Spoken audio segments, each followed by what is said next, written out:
I tend to think that we may have seen the lows for Bitcoin. I'm 80% sure we've seen the lows for Bitcoin. Right now, BlackRock has paused distributions from one of its major private credit funds, which is not good.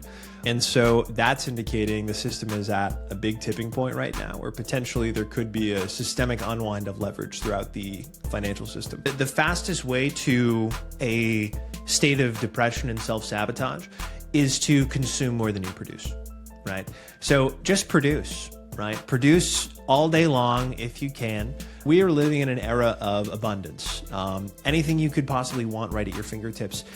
And so you can, in this environment, choose to be a consumer or a producer. If you are a consumer, you can make the conscious choice to turn yourself into a net producer incrementally over time. If you've got a long time horizon, anything around where we're at right now, you're going to be laughing in 5, 10, 15, 20 years. But as I discussed on What Bitcoin Did a couple of weeks ago, there is a very small risk that we go much lower with like an absolute floor being put in around. Welcome back to the show. Today we are joined with Joe Consorti, a Bitcoin macro analyst entrepreneur working in the Bitcoin space, focusing on bridging traditional finance capital into Bitcoin. Joe, welcome to the show. How you doing, man? I'm doing great, Finn. Thank you so much for having me on. Excited to chat. Yeah, super excited to chat after a recommendation from Terence the other week. Looking forward to getting into everything, our generation, Bitcoin, and what you're building with Horizon. So to start us off, do you want to perhaps bring it right back, and what was it initially that brought you into Bitcoin, and what was your journey to where you are today? Absolutely. So the journey begins, I suppose, all the way back in college.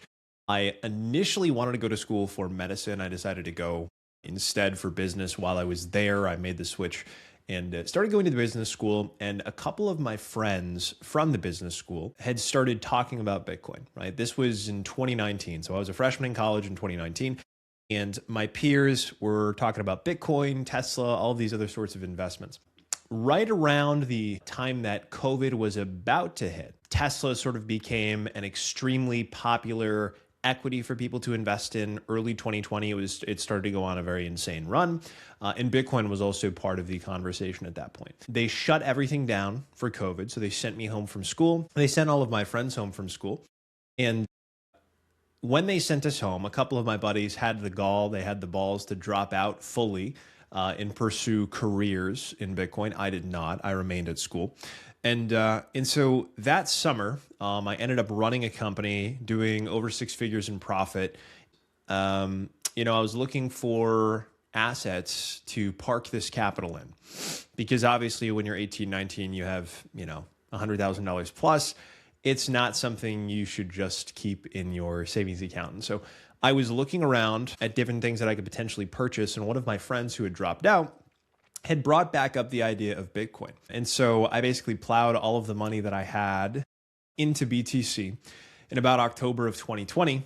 And then it went on this generational run. And so really for me, Bitcoin, the journey began with looking for number go up technology, being absolutely amazed by number go up technology, and then ultimately staying for the freedom tech itself. So actually working in Bitcoin came about a year and a half later. I started conducting my own research, writing about it on Twitter, and then I eventually got brought on board by Nick Bhatia to help build the Bitcoin layer into a global macro research publication across different platforms, both written and video. And that's what made me leave school early eventually. So I left school after my junior year, began building TBL full time. And really it was just through writing about this thing online that I eventually got picked up to work in the space. And so that's sort of my Bitcoin journey getting into it. As far as Horizon is concerned, after building TBL for a little while, I met the founding team behind Theia, which is a Bitcoin multi-sig custody platform for individuals, families, and businesses. And at the time, they were looking for an advisor, somebody to come on and just write content for them. And so I figured I would take that job. After a couple of months, I decided to come on full-time as the head of growth to build out their GTM strategy, their marketing strategy, and actually bring more eyeballs and users onto the platform. And so I did that. And then somewhere along the line, a lot of folks who were using the Theia platform were requesting Bitcoin-backed loans. And given the fact that we were a self-custodial product, it would be very difficult to actually integrate that into the Thea platform itself. The easiest way to do it would be to have links in the app to certain partners and off ramps for Bitcoin backed loans on other platforms, or figure out a way to actually put Bitcoin backed lending in peer to peer fashion in the Thea application. But we decided to not go that route, right? Because in self-custody, particularly multi-sig, it's kind of antithetical to this idea of getting a peer-to-peer self-custodial Bitcoin-backed loan. So we decided to go in the other direction. What sort of asset-backed frameworks can we apply in order to help people buy more Bitcoin? Because ultimately, unless you're living off your Bitcoin, one of the chief goals for everyone who's involved in owning this asset is how do I own more of it, right? Particularly maximalists like myself, our chief directive is I want to own more Bitcoin, not using your existing Bitcoin holdings to acquire US dollars, but the other way around, right? Using US dollars and other US dollar denominated assets to acquire Bitcoin. And so once you realize that that market is, at least right now, 10 times to 100 times larger than the Bitcoin backed loan market, that's where this real unlock took place for us. And so we started exploring what markets have a really large market capitalization that we could tap into. And we discovered that globally, the global real estate market is $370 trillion. But specifically in the United States, residential real estate is $55.1 trillion. And there's about $36 trillion worth of home equity that's sitting idle doing nothing. And so that is the single largest asset market in the United States if we strip away all leverage and all derivatives. And not only that, but if you consider it relative to the typical homeowner's portfolio, it's about 55%, close to 60% of the typical American's portfolio, yet it's only rising 2 to 3% per year. And so really, this is a sort of a slam dunk opportunity for us to be able to bridge these two worlds. Homeowners are sitting on a lot of home equity. It's not doing much for them. You factor in inflation, they're losing value in real terms. And so ultimately, we allow homeowners to convert their home's equity into Bitcoin without monthly payments, interest charges, or term limits. So if essentially, you can take a chunk of your house, swap it into Bitcoin, and then forget about it until you decide to move, right? So it's that's the solution we devised. That's kind of my entire story, the cliff notes of my story, front to back, how I wound up in the space, and then how Horizon came to be. It's an amazing journey so far, man.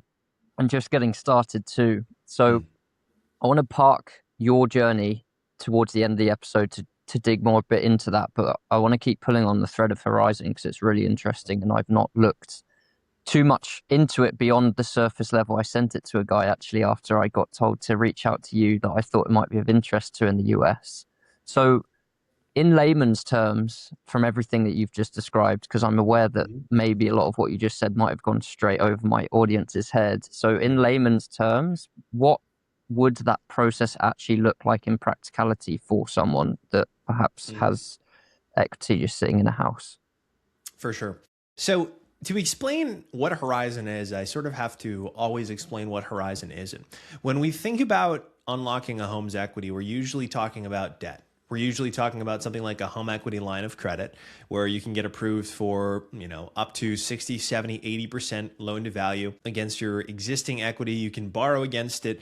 And essentially, it's like a really, really high limit credit card collateralized by your house. But it's a debt obligation. And every dollar you take out, there's an interest rate that gets applied to that, right? And right now, I think the national average is 6.5 to 7.5%. So it's debt. It's not ideal. It adds an additional monthly payment. And there are other fees, yearly maintenance fees, and things like that. The other thing you could do is you could get a second mortgage or a home equity loan. So again, this has a lot of the pitfalls that a HELOC does. You still have those monthly payments, you still have interest charges, and so you're creating an additional monthly obligation in addition to your mortgage. And so using those two vehicles to purchase Bitcoin isn't necessarily ideal because ultimately what you're doing when it comes to Bitcoin, and this is why Strategy has created Stretch and its other perpetual preferred stock instruments. Ultimately, you have an asset that has theoretically infinite duration. This is something you want to hold forever. Your liability ideally should match up with it. And the moment there's a mismatch, that's when friction gets created in your personal finances. And so, for example, if you take a $250,000 HELOC to go and purchase BTC, you throw all of it into Bitcoin.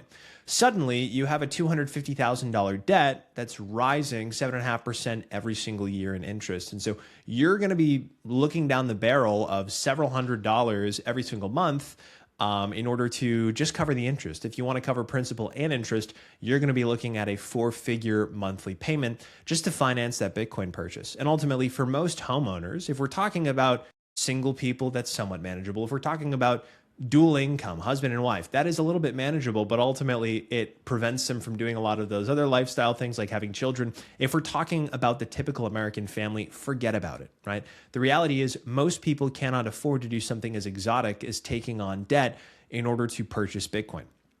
However, so now that we've sort of talked about what Horizon isn't, what Horizon actually is structured as a forward sale.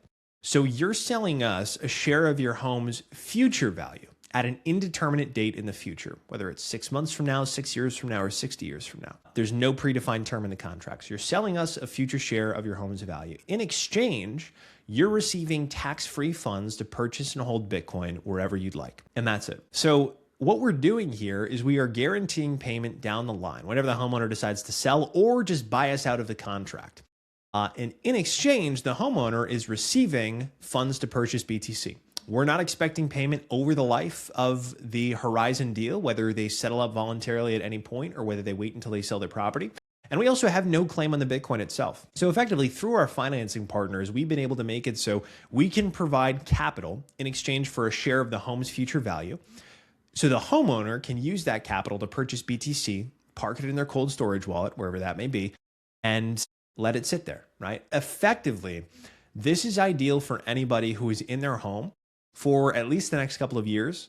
It's extremely ideal for folks who are in a home they're living in for 10 years plus, and it's a fantastic option for those who are in their forever home and are looking to swap some of that equity that's only doing 2 or 3% annually for them into Bitcoin. And it's done in such a way where you're not adding monthly payments, you're not adding interest charges.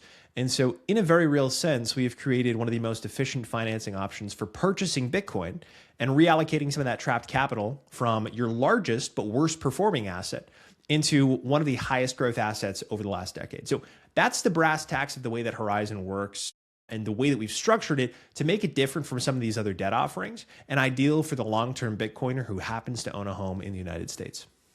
It's super interesting, man. And I want to keep digging into it a bit more because my view on all of the debt lending solutions in this space are a tool for individuals.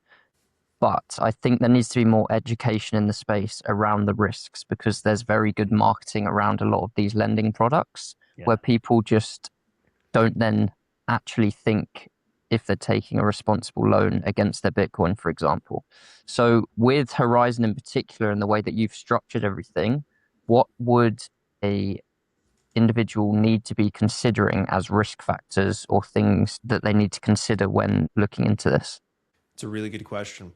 And it's one that I fundamentally agree with. With Bitcoin-backed lending, there is inherent risk involved. I was on What Bitcoin Did with Danny a couple of weeks ago, and we were talking about Bitcoin-backed loans. And I said, like, look, ultimately, if the consumer is educated, I think they're more than welcome to take on Bitcoin-backed loans. But one of the big drawbacks is that the rates are just so obscenely high. And if other asset-backed lending is available, like a home equity line of credit, it's much more ideal, right? Home equity lines of credit in the United States, you can get them for 7.5%. Bitcoin-backed loans, you're not going to get much lower than 10%, if that, before you factor in any upfront fees, which raises the APR. So ultimately, like, I think Bitcoin-backed loans have a long way to go. But speaking of risks, one of the key risks with Bitcoin-backed loans, particularly now in a bear market, is liquidation risk. If your LTV isn't managed well enough, then ultimately you're putting yourself at risk of being liquidated if Bitcoin's price turns against you quickly, which it's known to do. February 6th, just 1 month ago to the day, Bitcoin fell, I think 15% in a single day. It fell from the high 70s all the way down to $80,000 in one day. And so, I think of moments like that as really key risks when it comes to taking on a Bitcoin-backed loan, because obviously your entire Bitcoin stack is at risk. In the event that you can't post more collateral, your Bitcoin is gone, right? You get margin called, you get liquidated. And so one of the things we made a point of doing with Horizon is making it so that Bitcoin volatility would not put your stack at risk and home price fluctuations would not put your stack at risk. So ultimately, the way that we've achieved this is, number one, the lien itself, the agreement itself, is secured by a lien on the property rather than the Bitcoin. The Bitcoin is not held as collateral whatsoever. Where things could start to get hairy is if the Bitcoin was held as collateral. But we've deliberately not done that and left the Bitcoin entirely in the homeowner's hands so that there's no risk of a margin call whatsoever. So we've eliminated that risk. Bitcoin could go to zero and your Horizon deal would remain intact. It wouldn't be ideal, but your home would not be at risk. Similarly, in the event that Horizon goes out of business or something like that, your contract terms would remain valid as well. In the same way that mortgages can jump from provider to provider over the life of them, whether it's a 15-year loan or a 30-year loan, so can the Horizon agreement. If something happens to us or if something happens to our existing financing partners, the contract terms remain totally valid. So the homeowner, through the Horizon deal, maintains sole ownership over the property. They maintain sole ownership over the BTC, and settlement can only occur at the homeowner's discretion. So a couple of risks associated with Horizon. I've talked about the differences between us and a Bitcoin-backed loan, the fact that we don't have any risk whatsoever because of market fluctuations or market volatility. So what is the key risk? Well, the key risk, and basically the only risk with Horizon, is that the Bitcoin goes to zero, right? Either Bitcoin goes to zero or it substantially underperforms your home's growth over the time that you're in the contract. So for instance, let's say you plan on owning your home for 5 years. Now, Horizon's initial stake in the property is going to grow marginally over that 5-year period and then stop after 7 years. So let's say you've got $1 million home. You decide, I want to swap $100,000 into BTC. I'm going to buy about 1.4 BTC at today's prices. Okay, fantastic. You do that, you make that trade, or actually 1.6 BTC at today's prices. You do that, you make that trade. 5 years from now, you decide, I'm going to sell my home, time to settle up with Horizon. Our share in the property has increased marginally from about 10% to around 15, 16% at year 5.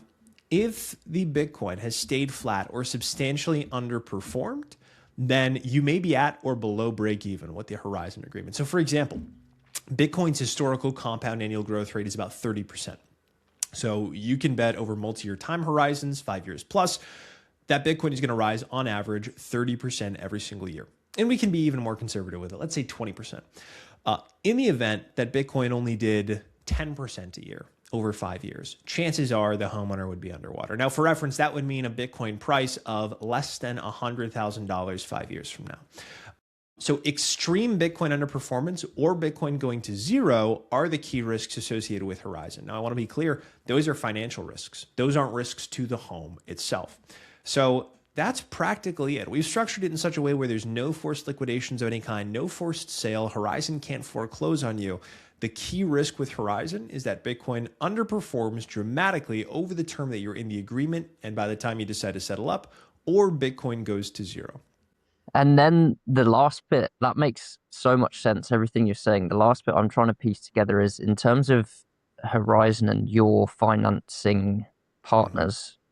Yes. Where's the profit for them? That's a really great question. So two things. We have an origination fee up front. So on every single agreement that gets financed, part of the financing goes to us, a very small, prudent portion of it, less than 2%. So that's number one way that we make money. And a lot of folks will ask us this because if the agreement contains no monthly payments, the immediate thing you think of when you think of home financing is a mortgage, right? The mortgage is the backbone of the US economy. Banks rake in money with mortgages. One of the reasons they could do it is because of the monthly payments, right? Without monthly payments, how on earth is this a reasonable agreement for any type of lender nationwide? It's in that origination fee. But it's also in the fact that even though there's no term limit with Horizon whatsoever, there is an assumption that a lot of homeowners are going to move within 5 years, 6 years, 7 years. It's just the nature of owning a home. Most folks, even though the typical mortgage length is 30 years, most folks wind up moving in the United States within 7 years. So even though, in theory, the bulk of our payment won't come until the homeowner passes away and passes the home down to their kids, the reality in terms of human behavior is different. So all that is to say, we get paid up front with a small origination fee, and then the majority of our payment comes at the very end when the homeowner decides to settle up. Now, they could settle up in a couple of different ways. They could buy out the contract voluntarily at any time. There's no prepayment penalty because there's no term in the Horizon deal itself. So whether they close up after 6 days, 6 months, 6 years, 60 years, that's when we get paid. Now, they could also wait until they sell the property. So in the event that they wait until they sell the property, then that's when we get paid. The other event that we could get paid in is if the home falls into foreclosure for any reason. So let's say they fall behind on their mortgage payments, the home goes into foreclosure. They fall behind on their property taxes, the home goes into foreclosure. In those events, we would also be entitled to payment. But I want to make it very clear, we can't initiate foreclosure ourselves. So that's how Horizon and our capital partners make money on these arrangements. Yeah, no, that's, ultimately in theory, right? If every single homeowner decided, you know what, I'm going to stay in the Horizon contract for 50 years, it wouldn't necessarily be very ideal business for us. However, there is a going assumption that homeowners will be moving relatively frequently. And for every, individual that decides to wait 50, 60, 70 years before selling their property or passing it on to a child, there are going to be probably 3 or 4 that do it in less than 10 years. Yeah, 100%. And this is leading nicely into the next part where I want to take it back into more Bitcoin focused. But from everything you've just said there, essentially then someone wins if Bitcoin outperforms their house in appreciation. That's basically what someone's looking to achieve here. So with regards to Bitcoin, what's going on at the moment? What are you seeing? That's a fantastic question. So a couple of things. Number one, I'm seeing a lot of systemic leverage threatening the private credit market. Right now, BlackRock has paused distributions from one of its major private credit funds, which is not good. And so that's indicating the system is at a big tipping point right now, where potentially there could be a systemic unwind of leverage throughout the financial system. And so as a result, risk assets are pulling back, Bitcoin chief among them. We've seen this time and again. Bitcoin tends to move out in front of equities because it's much smaller than the stock market writ large, than the NASDAQ, than the S&P 500 in their own right.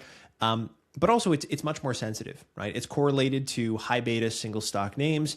And so as a result, Bitcoin tends to move out ahead of broader moves when we're talking about risk on to risk off and vice versa. Now, the upshot of this is that when we rotate back into a risk on environment, Bitcoin's going to move fast and it's going to move extremely loudly, right? And we'll know with certainty that we're moving back into a risk-on regime. But by the flip side, while other assets have spent the last several months outperforming, Bitcoin is always the first one to dump, right? It's always the first one to top. It's always the first one to bottom by a pretty substantial margin. We're talking weeks to potentially even months. And so the reason Bitcoin is underperforming now is a broader shift to risk off after a multi-year bull market with very few pullbacks, right? We have been in a bull market, not just for Bitcoin, but for the equity market since 2022. A bull market late 2022, a bull market that has lasted 3.5 years. And so it's sort of high time for a correction, right? Not just in Bitcoin, but in basically everything else. And so what you're seeing right now is just a standard risk off move. And I tend to think that we may have seen the lows for Bitcoin. I'm 80% sure we've seen the lows for Bitcoin. But as I discussed on what Bitcoin did a couple of weeks ago, there is a very small risk that we go much lower with like an absolute floor being put in around $40,000. The reason I say that is because there are a bunch of different key levels from an on-chain and a technical perspective down there. But I do believe with near certainty as the days go by that $60,000, roughly speaking, is the floor. Given historical patterns, I tend to believe that Bitcoin is going to range around within this $60,000 to $70,000 zone until people get so demoralized, and then it will move in the opposite direction. It's solely a function of global liquidity when the tide will shift back into conditions being risk on. And I tend to think that that's going to occur between the May to October window. October at the latest, May because we have Kevin Warsh coming in, a fresh Fed chair, which should ideally imbue the markets with a little bit of optimism as we move throughout the rest of the year. So that's why Bitcoin's doing what it's doing now. It's not quantum risk or anything like that. If that was the case, then quantum stocks would be soaring while Bitcoin is dumping. They're both dumping, right? So it's not quantum risk. It's not Bitcoin native risk. Like it's not Bitcoin dumping in a vacuum. If you look at software stocks, if you look at other really high beta equities, those are all dumping as well. And so it's purely a risk off move, and you're beginning to see it in the S&P 500 as well. That's turning. The Nasdaq has been turning over, just like Bitcoin laid out in early October. So it's a standard risk off move, but ultimately, the more Bitcoin obituaries that come, the higher the eventual rally becomes. So I'm here for it. Yeah. And with regards to, say, 40K Bitcoin price that you just mentioned there, what Yeah. would we have to see for something like that to play out? For sure. And you would have to see some sort of exogenous catalyst like a collapse of a major Bitcoin exchange. So the only reason Bitcoin moved lower from $30,000 back in 2022 was because of the collapse of Celsius, BlockFi, Three Arrows Capital, and FTX that bookended the 2022 bear market. Had those events not happened, chances are Bitcoin would have bottomed around $30,000. Instead, it took a dip of an additional 45% down to 16K because of the collapse of all of those exchanges and bucket shops, frankly. So you would have to see something like that occur this time for Bitcoin to go as low as $40,000 in my mind, right? And so ultimately, that's not something you can really predict. And so because it's not something you can actually predict with any sort of accuracy, it shouldn't be a price target that anybody places on Bitcoin's head. What people should instead do is recognize that $60,000 is deep value territory for Bitcoin. It is a 55% decline from the all-time high of $126,000. And as such, people should be accumulating down there, even if there is a 1 to 2, maybe 5% chance that we dip lower, right? Because ultimately, 10 years from now, 20 years from now, 30 years from now, the difference between buying at $50,000 and $55,000 is going to be completely not noticeable whatsoever, right? If you are waiting for a price that may not come, you may wind up owning a lot less Bitcoin than if you just begin allocating once Bitcoin starts to become heavily discounted. So that's why I can't ascribe any major probability to Bitcoin going toward those 40K levels, simply because it would require an exogenous factor, a black swan event, and you just cannot predict black swan events. And also the market structure is a lot more evolved since 2022. The behaviors that led to the massive domino effect of leverage unwinding in the crypto industry that year, a lot of that has gone with the wind per se, particularly as we're trying to push this legislation forward in Washington. The industry is much more mature. And so the likelihood of a really deep systemic leverage unwind like what happened back then is much lower. Yeah, it's super interesting that you kind of just answered my next question where I was going to take it, because I speak to a lot of people that are looking at all of these price predictions and scenarios that could play out of maybe we do see 40K, but then they're hedging their bets that direction, just like when we're at all times highs, they're FOMOing in because it's going to go up way more.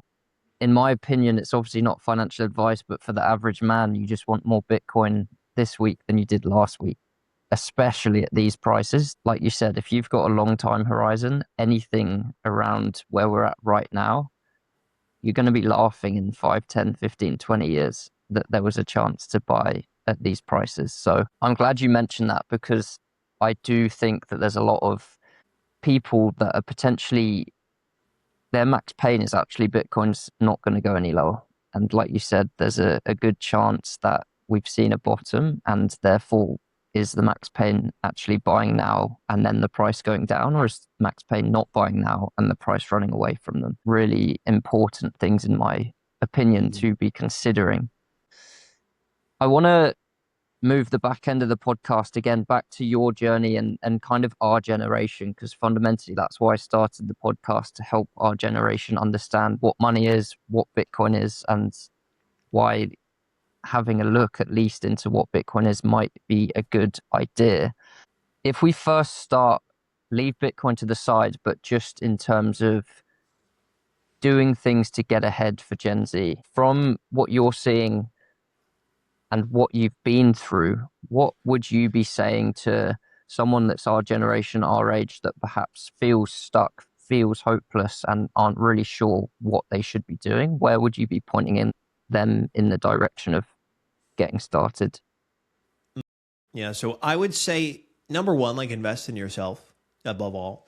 whether that's a college degree or whether that's putting yourself through online courses or whether that's directing your own learning using a large language model like Claude or OpenAI's ChatGPT. First and foremost, invest in yourself so you can actually raise the value of your skills. You can develop new marketable skills that you could then turn into liquid cash, right? Whether that's US dollars, whether that's euros, whether that's Australian dollars, whatever it may be. So number one, invest in yourself. I suppose even before that, like, get rid of any sort of victim mentality. Ultimately, the reality is central bankers hate you. They do not want you to prosper. They want to steal your time and your energy by printing the very thing that you put in hours every single day to earn. So recognize that, but then also recognize that you're not a victim.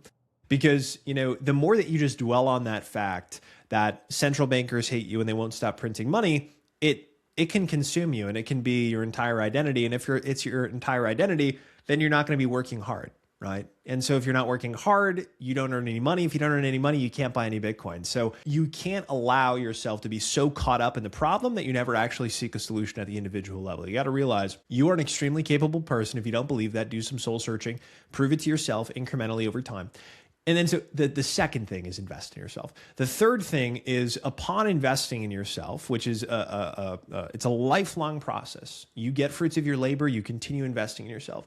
But take some of those fruits of your labor and invest it into Bitcoin, invest it into money that they can't debase. Ultimately, this is a problem that's going to be accelerating. The deficit is widening every single year. Currently, we have like a $1.9 trillion deficit or something like that in the United States, and they're just spending money that they don't have, and they're printing the difference.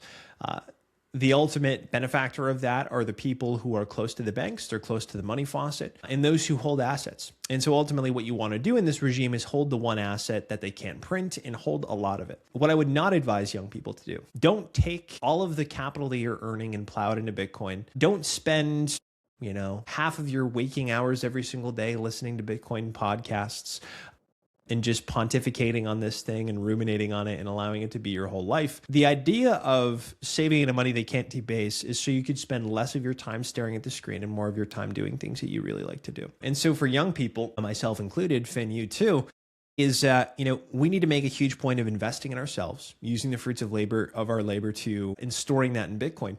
But then ultimately recognizing that there's more to life than just buying and hoarding assets, right?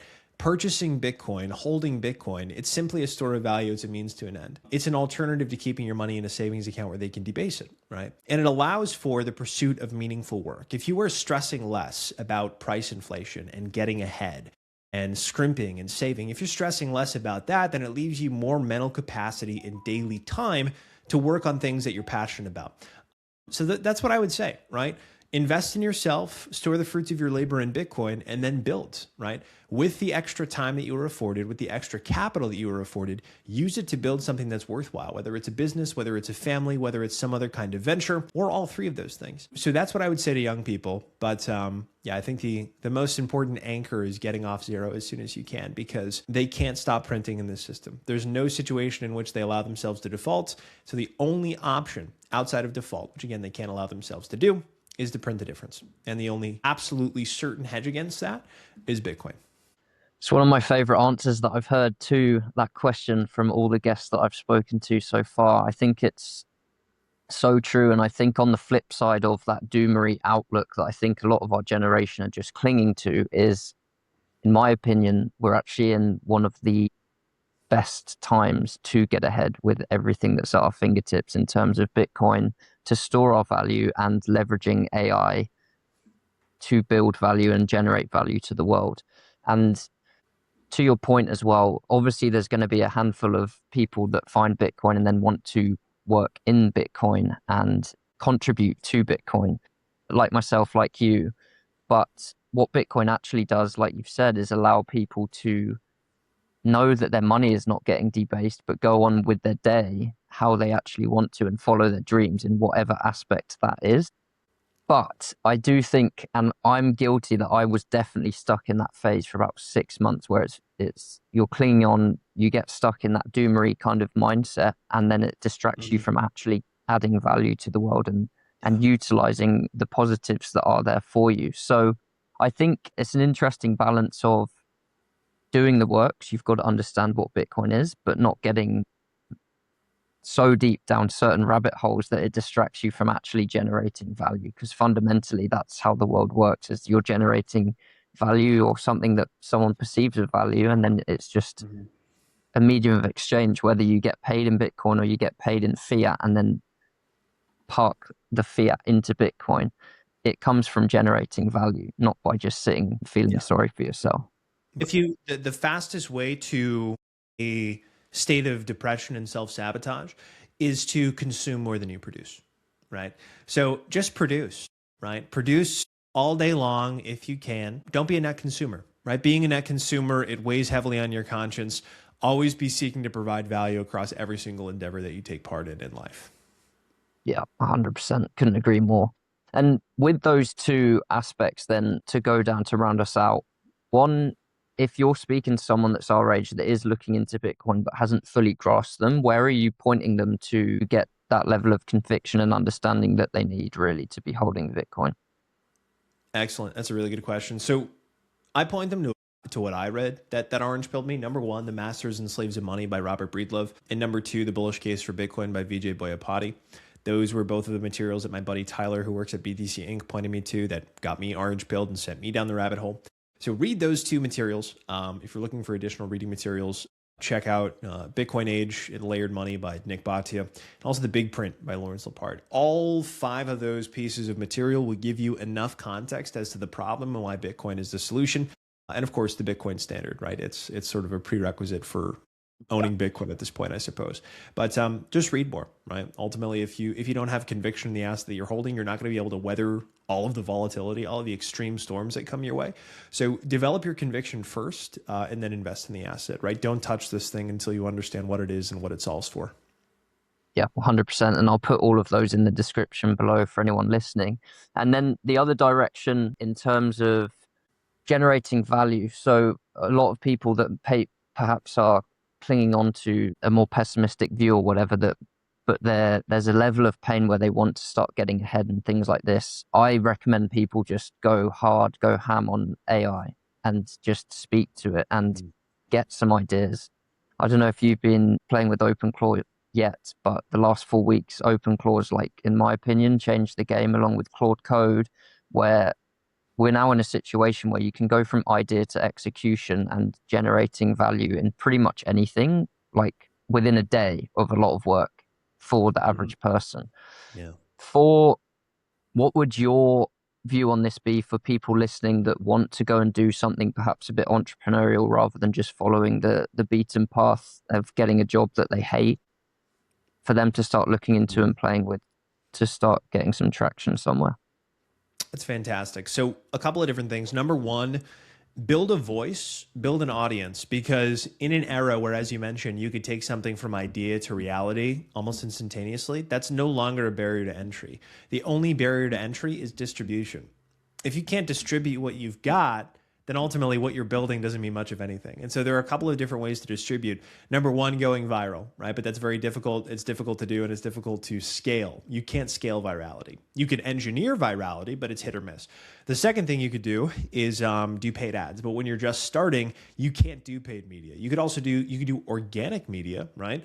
But that's not going to be very valuable unless you have an audience. And so all of this boils down to, because you can create absolutely anything, the ability to actually put it in front of people is what matters more than anything. The ability for people to actually see it matters more than anything.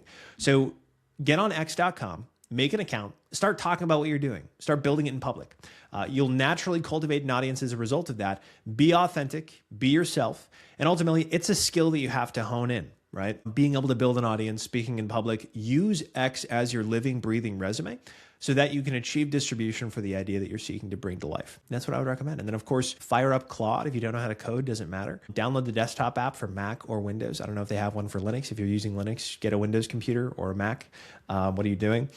And then fire up Claude. Download the desktop app, switch between chat and co-work and code, and use it as a supplement for what you're doing, or use it as a complement to what you're doing, not as a supplement, right? You shouldn't be using this and then saying, okay, great, because Claude Cowork is now doing X, Y, or Z for me, I can go kick my feet up and play video games. No, it is an enhancer. Think of this as a performance enhancing drug, but it's not one that they drug test for, right? Think of it that way. So that's what I would say.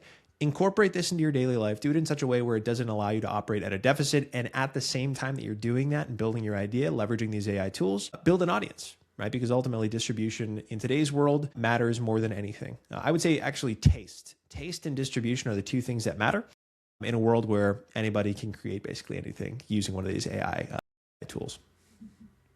Yeah, couldn't agree more, man. And me and another Bitcoin podcaster here in Australia, we're running a mastermind starting next month actually that combines Bitcoin, making sure that people are holding it correctly and safely, they're being secure, integrating it into their businesses if that is of interest, plus focusing on leveraging AI and stacking the skills. And the point you just made there, I think is bang on, is that someone that's got skills already and a good understanding of sales copy, marketing, sales skills, business that puts AI on top of that is still going to outperform someone that's just got Claude Code or OpenClaw because they've got the skills to apply to something to put fuel on the fire as opposed to just the AI slop that you also see out there. So yes, AI is an amazing tool to get ahead, but you've got to have those skills to apply to the AI to really get the most out of it. Joe, thank you so much for jumping on. Where can people find you? And then I just want to give the mic over to you if you've got any closing messages for the audience. For sure. Well, Finn, first and foremost, thank you for doing this podcast and hosting that mastermind. And that'll be an exciting one. Yeah, no, if anybody wants to find more about me and follow my work, you can just go to @JoeConsorti on X, or if you're watching this on YouTube, just search up the name Joe Consorti. You'll find my stuff. And also, if you're in the US, check out Horizon. You can just go to joinhorizon.com and play around with the tool. You can see how much your home would qualify for. And yeah, that's what I would say. As far as parting thoughts, I mean, look, like we are living in an era of abundance. Anything you could possibly want right at your fingertips. And so you can, in this environment, choose to be a consumer or a producer. If you are a consumer, you can make the conscious choice to turn yourself into a net producer incrementally over time. The tools have never been more widely available. In that environment, the only real thing preventing people from doing exactly what they know they should be doing is excuses. It's not a gap in skills anymore, right? The moat of having skills is largely gone. You can now create skills and upskill yourself through AI, or at least supercharge the path to getting there.